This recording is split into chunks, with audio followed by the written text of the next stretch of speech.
Now, this is a nice question to finish on with you.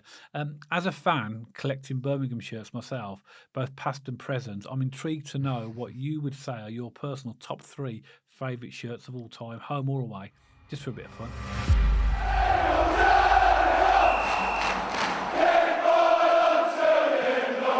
So welcome back to Small Little Lions FC, and in this video we're going to answer some questions that have been put to us by viewers of the channel. We put a community post on our YouTube channel a few days ago and had a number of questions that a number of viewers asked us to talk about during the podcast, and thanks to everybody who posted a question for us. In fact, actually we've got quite a few questions, so rather than make a lengthy video, we've decided to split this into 2 separate videos. So we're going to do 5 questions today. In the next podcast we'll do another 5. So first question, Matt, I'll go straight over to you, comes from one of our regulars, Andy, handle Old and Blue. They said, Andy, aka Morphus, who you know well. What's your view on Dembelle? Retain a luxury player that we bring on to break the tie in defence or start from the kickoff? Though what I've seen in the friendly so far is an improvement on his tracking back from last season. I still don't trust him, to be honest. He left Cochrane exposed. Yeah, well, thank you for your question, and it just shows your lack of matrix knowledge. It's Morpheus, not Morphus. Oh, is it? Oh, yeah. Well, yeah. Yeah, me and Dad always laugh when those matrix comments come in, but yeah, no, thank you for always engaging with the channel. Really, really appreciate it. Dembelle, for me, my personal opinion, I don't think he's a starter. I think he's a 70-plus minutes kind of player. I mean, there's no doubt he has the ability to play in League One. He's a very talented player. I don't think there's any Blues fan that can deny that Dembelle has bags of ability, bags of skill. But he's not. To me, he's not a team player, and he doesn't do that dirty, grungy side of the game that we need. And he's left our left backs very exposed over the course of the last season when he plays the full 90 minutes. So for me, Dembelle is a 70-plus minute player, impact substitute, and he's dangerous when he comes on in those circumstances in that environment. So yeah, that's sort of my take on Dembelle, really. And we have Emil Hansen now, and I think he's nailed on to be our starting sort of left winger. Yeah, I agree, and I think that with Dembelle, the speculation linking to Blackburn, so that may happen or it may not happen. But I also agree with you. The frustrating thing about Dembelle, he's clearly got loads and loads of ability, and going forward, he's really tricky. And that's great, but the problem is out of possession, like you've already mentioned. So to me, he's not a starter. He won't start games unless there's injuries to Hansen, probably Kessie Anderson would be in the same sort of selection process with Dembelle. But for me, I don't think he'll start. And if we've got him staying at the club after the transfer window closes, I think he'll be used as an impact sub. I think that's a good weapon to have on the bench as well. Yeah. If we need a goal, we need to break down a defence, and we're 70 minutes in. He can do that, but like you say, he's got to be better at that tracking back. Yeah. So to answer that question, I think we're both in agreement that he's not a starter. He's an impact sub, but he may possibly be sold. Yeah, no doubt, bags of ability. He just leaves us a bit more vulnerable defensively on the left-hand side. Yep, okay, so I think we're both in agreement there. So then comes on to our question number 2. We have Bob from the COP, handle BCFC 1875-1. Question was, with the new players, in what formation do you think we'll start with? Will it be 4-4-1-1 or 4-4-2? Will any of those win us the league? Good question. Thank you, Bob, for commenting and always commenting. I know we see your comments pop up quite regularly, so really appreciate that. I think he's going to pick 4-2-3-1.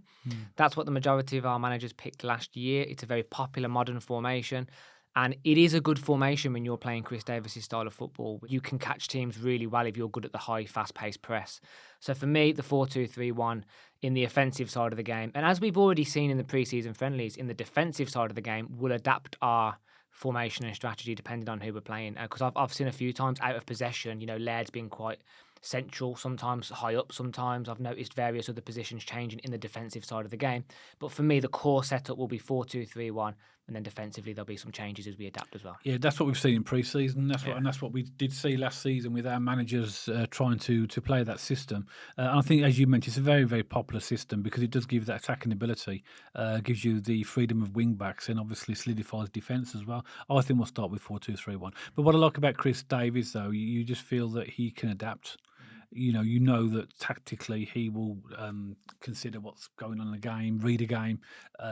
He will decide what system suits what team. But I think that primarily we'll start off in that system because Chris Davies said all along he wants us to be a ball dominant team. So therefore, even though tactically you don't really want to adjust to every single opposition because you want to play our game, not theirs. So I think I don't think we'll see a huge variation from. That's what I mean by attacking formation. We'll stick to the 4-2-3-1. In possession, we'll very much stick to that. Chris Davies will have his game plan. It's just out of possession, you might slightly adapt to whatever the strengths of the team. And teams do this all the time. Yeah. If you've got a team which are really, really quick on the wings, you adapt your strategy to do that. If a team plays long balls or gets the ball in the box, you adapt your strategy slightly to deal with that. So we will see customizations as we move through the season. And that's one of my favourite elements to Chris Davies is he's not scared to mix things up. He does his research and he will know, I think, what to do to break teams down or to get us those 3 points in those tricky, gritty games. Yeah, so I think 4-2-3-1 will be the preferred selection to start with. So next we come on to Richard Pincher. Another regular. Thanks for all your comments, Richard, that you make on every video. This is a bit of a lengthy question, but I'll read it all out because it does put everything into context.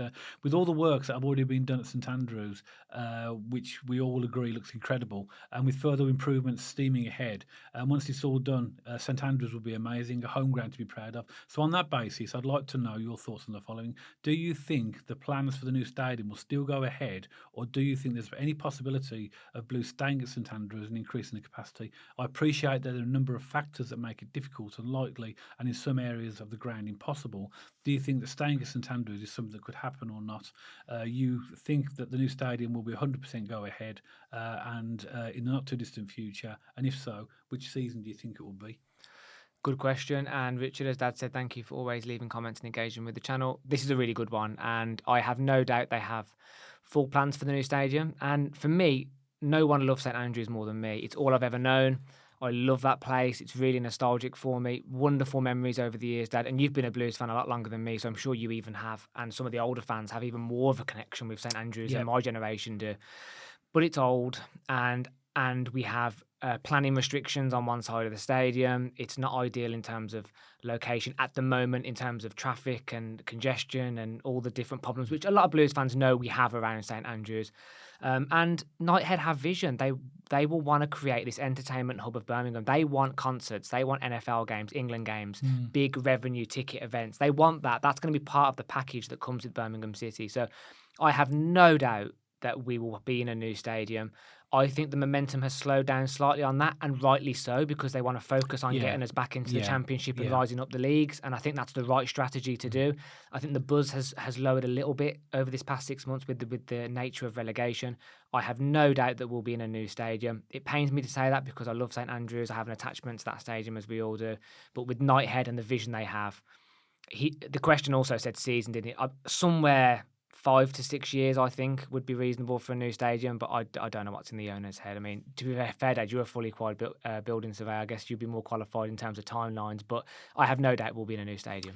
Yeah, there's not a chance that the owners are not going to build this new stadium. You've seen how much money they've invested in a dilapidated stadium in St Andrews, and it's just been left to rack and ruin by the previous owners. They've come in and spent absolutely, literally millions and millions on that stadium. And fantastic work, by the way. And it does. I'm really looking forward to seeing everything completely finished and completed. But that stadium will definitely be built, in my opinion. I think the owners have shown their intent in the amount of investment they've already made in the club, what they're doing with the squad at the moment. They're not going to hold back. So that will definitely happen. As far as the time frame goes, I think you're looking at probably 6 to 7 years from now. Okay. Before it's... That's interesting, Dad, because you mentioned on a video sort of 2 or 3 months ago 5 years. So you have added an extra 2 years on. Is that off the back of relegation and sort of the plans being put on hold a little bit? No, I don't think that makes any difference to what they're doing, because it wouldn't affect, if they're going to build a stadium a few years in the future, the fact that we've got relegated makes no difference whatsoever for one season or whatever. Yeah. No, it's just on the basis of what I've seen of the wheel site and the amount of work that looks like needs doing there. It's a pretty, there's lots of decontamination to be carried out, lots of enabling works, which is preparation works that need doing. And it's a big site. So I'm thinking 6 to 7 years realistically. be by the time they've gone through all the designs, the planning permissions, the remediation, and the actual build itself. Yeah. So what we're in 2024 now, so I think we're looking at 31, 2031, 2032, Okay. which is why I think that they know that, and that's why they've invested all this money in St Andrews at Knighthead Park, because they know they're going to be there for a few years. So we must maximise the income with what we've already got, and then we move on to a new stadium. But I don't think there's any chance that this won't go ahead. I think it will. Yeah. I think you only have to look at what they've already done to realise that they're very, very serious owners. But so thanks for that question, Richard. It's a good one. Good question. It's a good question as well, because we had a lot of publicity when it was announced about the new stadium, and then it all died down. And as you said, Matt, rightly so, because we got relegated and want to focus on building a team and getting back to where we need to be. But yeah, if I was saying to Blues fans, no, don't be concerned that will not happen. In my opinion, from these owners, I think that will definitely happen. Because final point on me on this is that we had an amazing season off the pitch last year. That includes buying the wheel site, all the stadium improvements, everything that Knighthead done off the pitch was fantastic. But as we know, we're a League One club. Everything on the pitch was borderline a train wreck. So I think we'll see a lot more momentum when those two worlds start to collide. When we start getting a bit more success on the pitch, we'll start to hear a little bit more momentum. We'll start to pick up a little bit. But I mean, a stadium's a stadium. You don't build them overnight, do you? So as you say, I think somewhere between 5 to 7 years as an average between it ain't you just there. a stadium; it's a massive site. Oh, it's going to be huge. It'd be 60 acres, I think, by the time that they've got everything. Good question. So, thank you, Richard. Yep. So that brings on to our next question, which is from McCoy. So the handle that we've got here is DRM. It's DR McCoy 33, and the question is, what are your thoughts on Chris Davies so far? What you expected, better than expected, or concerns or niggles, and why? Yeah, another good question. Thank you very much for sending that in. So I've been impressed. I like everything about Chris Davies. I like the way he carries himself in interviews. I like his philosophy on football. We saw it in the first 60 minutes against Rangers. We saw it in snippets in other pre-season games as well. He is changing the style of football that we have at Birmingham City. I also like his philosophy in terms of the messages he sends, keeping the intensity off the pitch just as much on it, in terms of the training sessions and making sure we're fully switched on. So when we do hit hard times, they're used to it because they've always been switched on in the training environment. I love stuff like that. The mentality side of the game is just as important as the physicality point of the game, and I think Chris Davies has that spot on. I guess my one thing, and this isn't a niggle, this is just an unknown, we don't know what Chris Davies is going to be like under pressure, because obviously we're in pre-season at the moment. The season's about to start in just over a week's time at the time of recording. I'm really excited for it. And part of that excitement is seeing how Chris Davies reacts in high-pressure situations and environments. And we're going to have times, Dad, in League One this year where we can't break teams down. Maybe we leak a couple of goals or whatnot. We can't be firing on all cylinders for every single game this season. And I'm really intrigued to see how Chris Davies adapts to those environments. I think he's going to be superb, just as my feeling on that. But for me, so far, I have been really impressed with Chris Davies, and I think he's the perfect man to take us back into the Championship. Yeah, it's early days. I mean, he speaks well. He comes across very calm. He clearly knows what he's talking about when you hear him talk tactically and about the club and about the players. So he's pushing all the right buttons. But as you mentioned, really, he's going to be judged on what happens in the league games. Really, competitive games. So. It's hard. It's early days, but all the signs and the indications at the moment are really, really good. So, is he better than I expected? No. Is he worse? No. He's just, and this is the problem with having a manager who hasn't had any prior experience, isn't it? This is his first job. He's very experienced in the background side of the game, doing the scouting, the recruitment, and all these sorts of things. But actually managing a team, it's his first team. But I think that'll do him some favours because he's not bringing any baggage with him. So, but he's going to create his own, isn't he? So what he does from the minute we kick off against Reading, I think that's what he'll be really judged on. But I'm really happy for him as an appointment. I like the whole philosophy of a fresh start, the way he's come in and he's calmed everybody down, and he's he's really and what we have seen enough in the friendlies to suggest that we're going to see a completely different style and quality of football. So indications are absolutely fantastic, but ultimately, as always with football managers, it comes down to results. 100%. He'll be judged on his competitive games only in League One. And one final thing for me is that the players seem to be playing with a bit more of a smile on their face as well. He seems to have connected the fans back with the club, the players back with the club. We've sold a lot of season tickets this year. I think that's partly down to the owners, of course, partly down to Chris Davies and his vision for the team. And, the players in their interviews actually seem excited to play for Chris Davies. And that's really important. You need the manager's buy-in as much as you do the players. Yeah. So there seems to be that synergy there's a good team spirit as well by the looks of it. When you hear the players talking, they all seem quite happy and together. And I think that he's instilling into them that he's building a squad, not a team. Exactly. So that they're not all going to start. You can only start 11, but everybody will get a really important place to play during the season. So I think in early indications are very, very good. Yeah. This comes on to our final question for this podcast. Obviously, we don't want to make the podcast too long because we had quite a few. Yeah. This is from Dan. I love the handle, Little Herb. Or Some of the handles are brilliant, or aren't they? Lil Herb to 2032. Now, this is a nice question to finish on with you.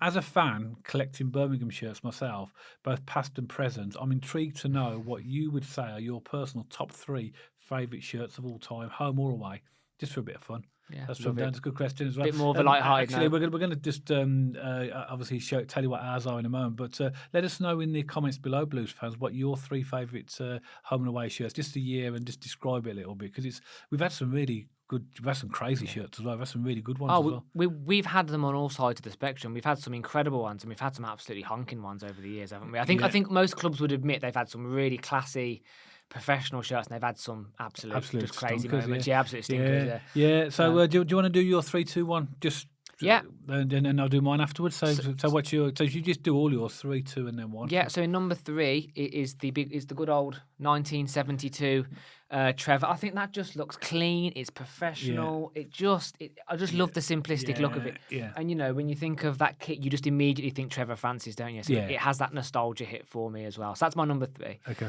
My number 2 is the 2001 Auto Windscreen shirt, which we played in the cup final against Liverpool. It was during that season. Yeah. And again, it possibly wasn't our most fanciest shirt or glamorous shirt, but to me, I just remember being in the Millennium Stadium. I just remember the feel of that top. I really enjoyed it, and I just thought, Andy Johnson, yeah, exactly. And I think about that goal going in against Ipswich in the semi-final. That was that year as well. Brilliant top that was. Okay. And again, my number 1, and you're sometimes wearing this, I'm sure it's behind our curtain there, Dad, and that's the 2003 Phones for You shirt. That's my number 1, and the reason being is the memories we made as a family, as a club during that year. So again, that one's a little bit of a cheat, I guess, because it's not based around the design or the colours. That's the one we wore when we got promoted at Millennium Stadium with Darren Carter penalty. It was the year after that. The one that Dugarry's famous for being in, Christophe Dugarry. Yeah, okay. And the reason being is because we were in the Premier League.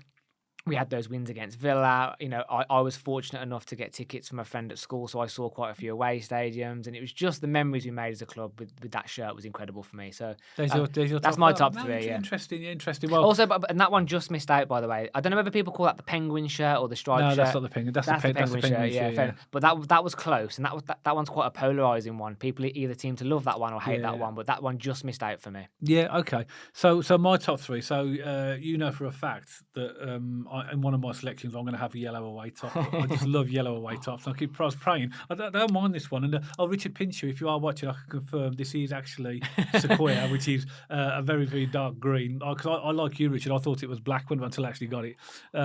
So it is actually dark green. But so my 3rd favourite shirt is the 2003-2004 yellow away kit. Okay. That's the one with the blue trim and some flyby on it. Right. You can think of like Fussell wearing that. Players like that. Absolutely love that kit. Just yellow is just absolutely a fabulous colour. Second, I've gone, and it's an iconic shirt because of what happened. The 2000 and 2011 Carling Cup winning shirt. Yeah. Do you know the blue one with the actual almost like the V band here? Yeah. Is it F&C Investments? Yes. Yeah. That one as well. So I have to. And my number 1 shirt, and it has to be, is that one. The Penguin shirt from 1971, 1972. Because when I was growing up as a kid, Birmingham City were just known that when you saw that, you just knew and thought Birmingham City. And obviously you got the link to Trevor as well. Yeah. So that'll always be my favourite shirt. No matter what Blues bring out, whatever. Some of the kits are half decent now. Nothing's going to top that for me. That's my number 1 kit. Well, that's your if 71, you were like a young kid, weren't you? So that was like your Trevor was your idol. That was your kit of growing up and all those things. So I'm glad we both chose that one, whether it be in different orders that we both picked that one. I think a lot of Blues fans will pick that in their top 3. So I hope you found that interesting. So those are the 5 questions that we selected for this podcast. And if you have any comments, particularly be great to know what your choice of 3 favourite Birmingham City home or away tops are. Add a comment below and let us know. And if you have any comments about any of the questions that we asked or discussed today, please let us know your comments. As always, we hope you enjoyed the podcast. And if you did, don't forget to give us a thumbs up. And if you haven't checked us out on our social media channels already, pop along to our X page and our Instagram page, and you'll see the handles appearing on the screen right now. And of course, if you haven't subscribed to the channel already, why not press that subscribe button to make sure you don't miss any future content all about Birmingham City. And myself and Matt will see you on the next video.